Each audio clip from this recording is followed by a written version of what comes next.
Hello children, good morning. Welcome to a tutorial of Pinayak Public School, Khajurahat, Ayodhya. My name is Babita Singh.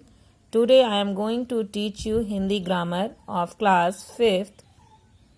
So let's start chapter 2, वर्ण विचार. वर्ण विचार में मैंने आपको वर्ण की परिभाषा के बारे में बताया और वर्णमाला कितने होते हैं, इनको कितने भागों में बांटा गया है. पहला था स्वर, व्यंजन और अयोगवा. हम स्वर के बारे में आपको बता चुके हैं. आज हम आपको व्यंजन के बारे में बताएंगे. व्यंजन की परिभाषा: जिन वर्णों के उच्चारण में स्वरों की सहायता लेनी पड़ती है तथा हवा मुख से रुकावट के साथ बाहर निकलती है, उन्हें व्यंजन कहते हैं.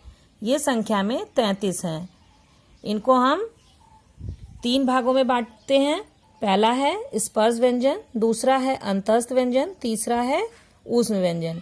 व्यंजन को 3 भागों में बांटा गया है. स्पर्श व्यंजन: जिन वर्णों का उच्चारण करते समय हवा जीभ मुख के किसी न किसी भाग का स्पर्श करती हुई बाहर की ओर निकलती है, स्पर्श व्यंजन कहते हैं. इनकी संख्या 27 है. इन्हें 5 वर्गों में बांटा गया है: का वर्ग, चा वर्ग, टा वर्ग, ता वर्ग तथा पा वर्ग, जिन्हें हम इस तरह से देख सकते हैं: का वर्ग, चा वर्ग, टा वर्ग, ता वर्ग और पा.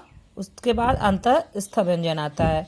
अंतस्थ व्यंजन में ये 4 तरह के होते हैं. जिन वर्णों के उच्चारण में श्वास भीतर से बाहर की ओर निकलती है, उन्हें अंतस्थ व्यंजन कहते हैं. ये संख्या में 4 होते हैं: या, रा, ला, वा.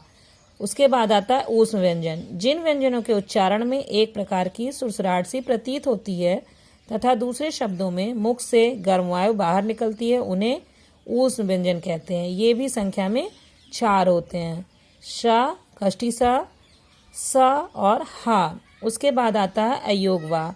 अयोगवा ऐसे वर्ण होते हैं जो ना ही व्यंजनों के मेल से बनते हैं और ना ही स्वरों के मेल से. अयोगवा के 3 रूप होते हैं: अनुस्वार, अनुनासिक और विसर्ग.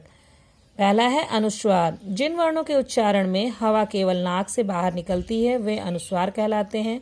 प्रत्येक वर्ग का 5वां वर्ण जब किसी व्यंजन के साथ जुड़ता है तो बिंदु लगाकर ऊपर दर्शाया जाता है.